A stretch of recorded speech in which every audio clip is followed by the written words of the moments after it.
Magandang hapon mga ka-dream. Oras natin ay 3:40 ng hapon. So may mga dumating na mekaniko ng bako. So, bumigay yung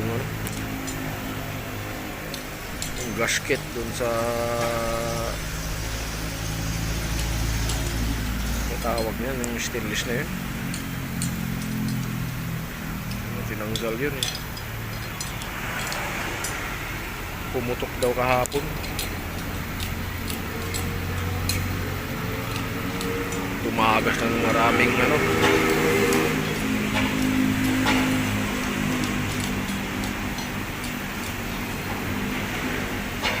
hydraulic oil.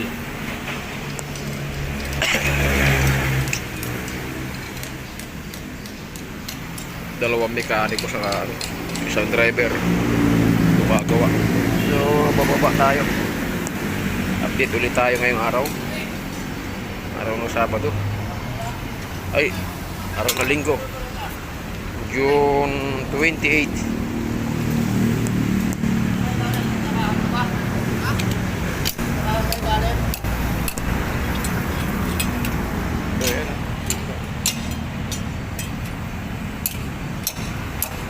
Dami pala tornilyo niya, no? Oo.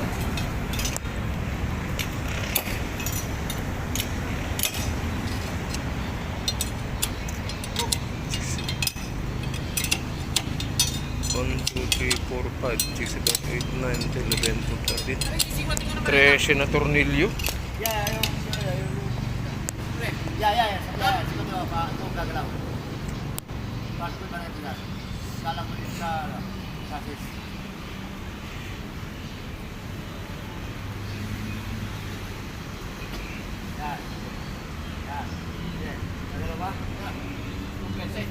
Sira din yung kadena.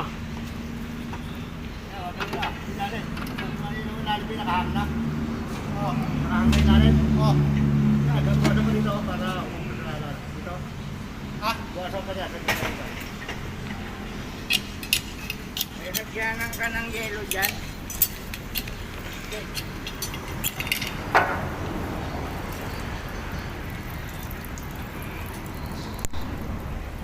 Ano pong tama niyan? Gasket? Gasket ang tama? Pumutok? Ay.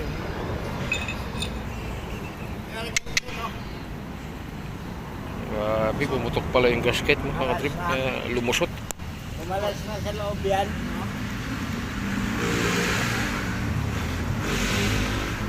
May lagyanan kang yelo doon? Wala. Yung doon, yung ang tawag nun, yung galon doon na may pihitan. Grabe pala pag yan ang bumigay. Bakit? Ano yan, luma na yung guma niya? Palitin? Okay.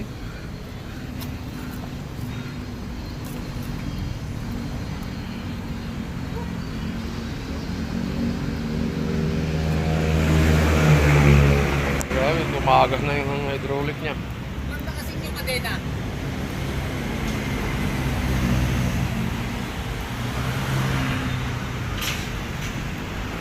Inuukay din ang inuukay para lumuwag. Hindi na sumasama. Lumuwag yung gagawin din nila yung kadena mga katrip. Hindi hindi magana yung daanan ng niya. Tawag nun yung brasa. Hindi yata ako makababa rito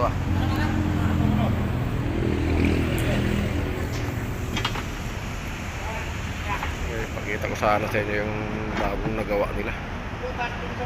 Yan magawa na sila ng mga forma.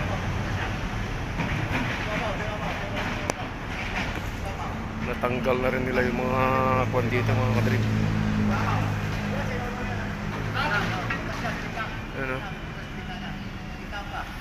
Sheet pile nilipat sa Bulacan, sa isang lupa ng amo namin. Hindi, dalawa Hinakot nung nakaraang linggo. Flash to. Nakaraang pang-araw yata ako nun. Sa linggo na nakalipas.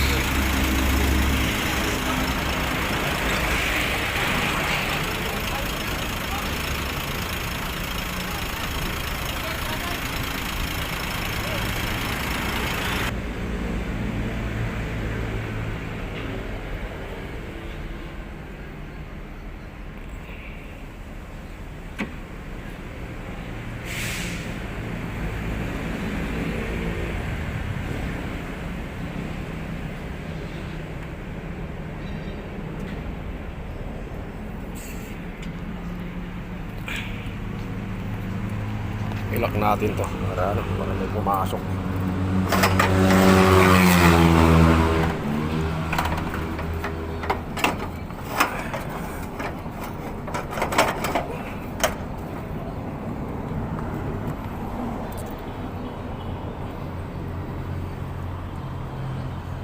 Umangat, wala yung pang-angat namin dito ah. Ako nilagay ni partner ko. Tataas ko yun eh. Natago na. Dito pala. Kailangan tukuran. Kasi ano eh. Hindi na pantay yung ano.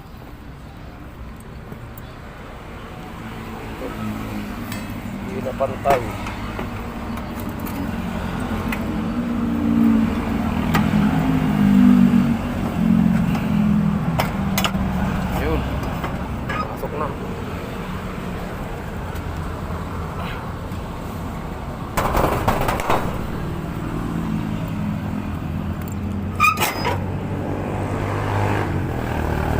Tayo, mga kadrig. Hirap yata umakyat dito ah. Yan. Papakita ko sa inyo yung ano, ginawa nila.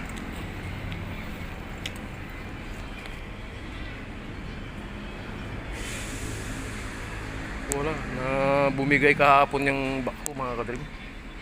Kahapon Sabado.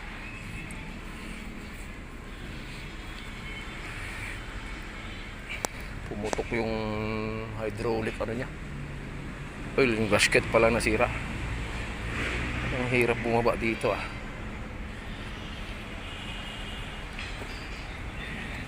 Yeah. Yun. Ay, malalim pala. Nakatakot naman dito. Puro bato. Adobe. Ayan. Papakita ko lang sa inyo yung ginawa nila rito na bago. Madami nang nabago mga kadrim. Ayan o. Lalaki ng tipak ng bato na yan. Ito, nakagawa na sila ng ano mga kadrim. Tie beam. Nakarang episode natin wala pa to.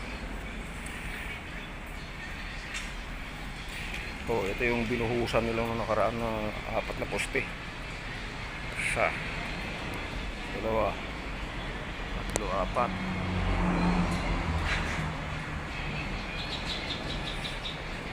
Madami na rin palang ano dyan mga kadrim mo. Oh. Retaining wall. Paglagay na rin sila pala dyan banda. Nakaraan dito lang eh. Tibay ng ano nito, tie beam niya. Oh. Ngayon lang uli ako nakababa dito mga kadrim. Simula nung ano, pinukay. Ngayon na lang uli ako nakababa. Sa buwan na mahigit. Grabe oh. Tibay ng retaining wall ba mga kadrim oh. Doble. Kabilaan yan 16mm sa 18mm yata yung ginamit yan. Oh tama, 18 saka 16 salitan.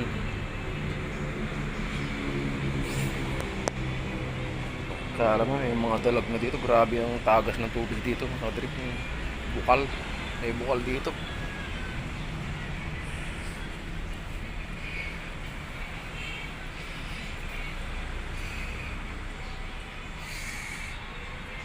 Grabe palang lalim nito pagka ano. Hindi ito pa sa baba. Hindi pala kita yung... Akala mo pag nasa taas ka, akala mo mababaw lang.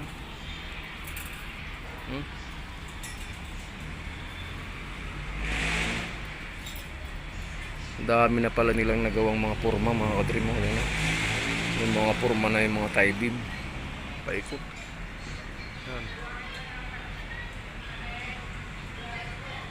Meron na rin pala sila nalayga dyan na tie beam.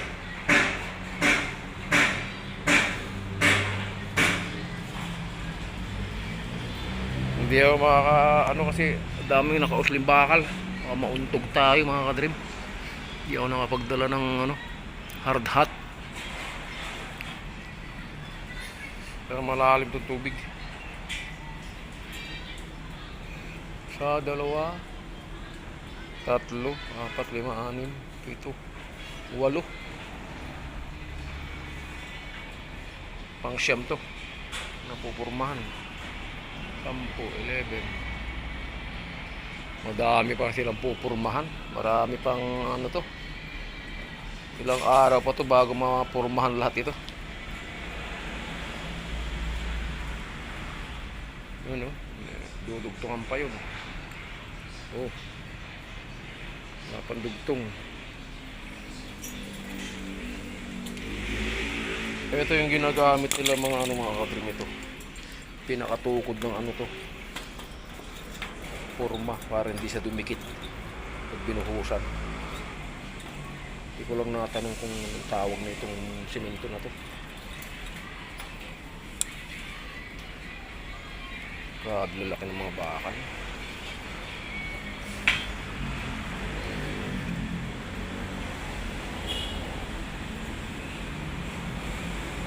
So ito pang-anim na episode na natin to mga kadrim. Marami na silang nagawa. Malapit na nilang buhusan to pag napurmahan na to. Baka dyan tie beam muna ang bubuhusan ng mga may purma na yan.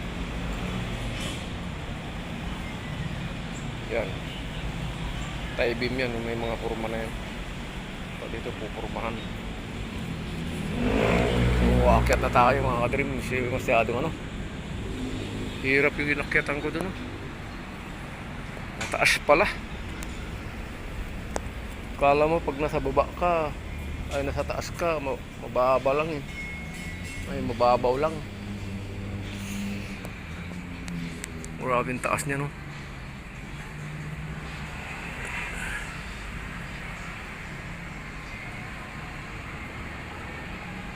Simula dyan sa simento na yan, taas na yan mga kadrim. Puro lupa yan ang hinukay dyan. Tignan mo lalim ng lupa na hinukay. 9 meters ba naman. Dito nahirapan yung bakho sa na to. Ay, dito na lang pala ako sa hagdan. Baka mas mabilis dito.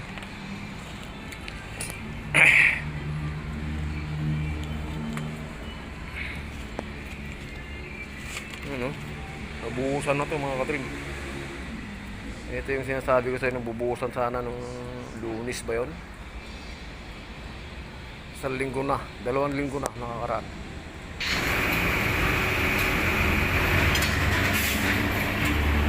Okay tayo.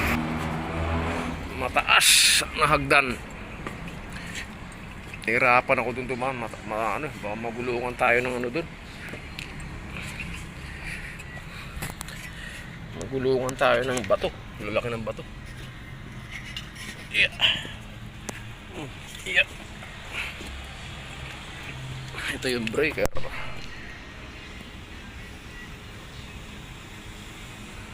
Dito na pala ako dadaan sa gilid.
Magana ba?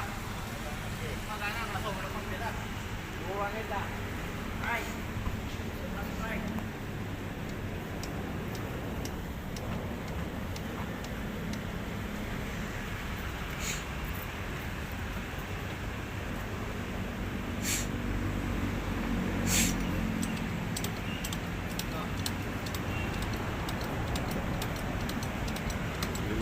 Ginamitan na ng jack. Kasi walang chain block silang dala.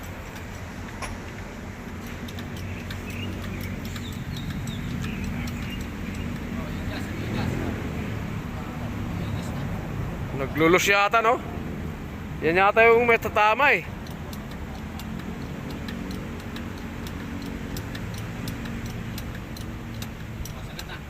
Wala na.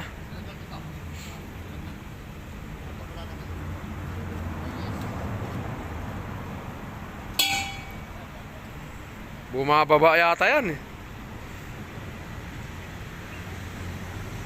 Kasi yung ako nito president.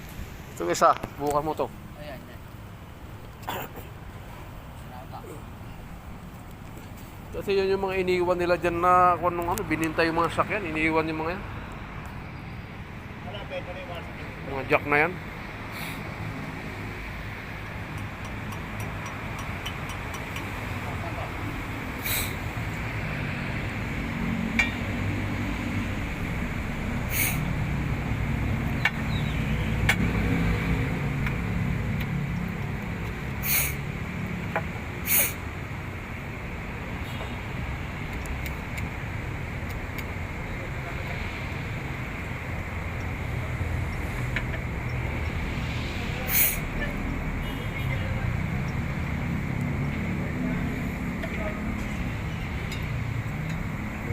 Angatin para ano, tignan yung daanan ng grasa.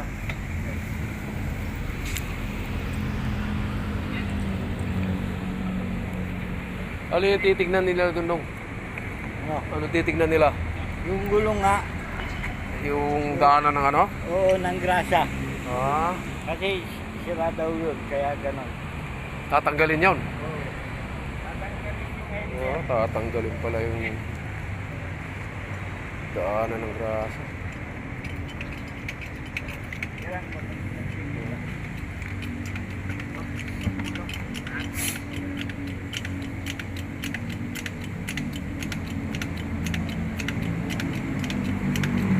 Oh, ito pambiraw.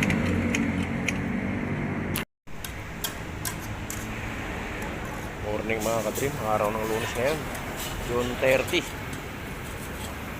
So, matagal-tagal pa hindi magamit ng ano, backhook. So, anong kinalas nila ito kahapon. Kailangan itorno yung ano, yung pinanggalingan ng gasket. Saka yung kadena dyan. Meron silang tatanggalin na pyesa. Yung daanan ng kwan. Daanan ng grasa, barado. Tatanggalin nila yun, papalitan.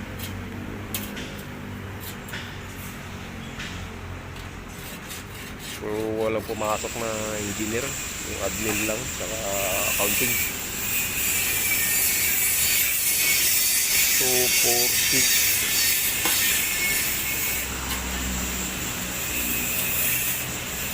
6, 7. Itong trabador, saka dalawang office staff. Yung architect na dalawa, wala pa sila.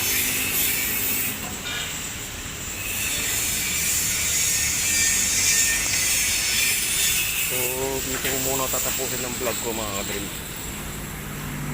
At abang-abang lang ulit sa susunod na episode.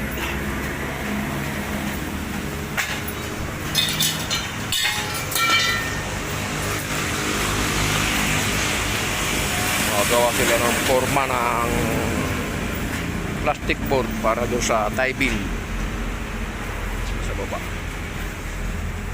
So, ingat kaya tayong lahat mga kadream. God bless.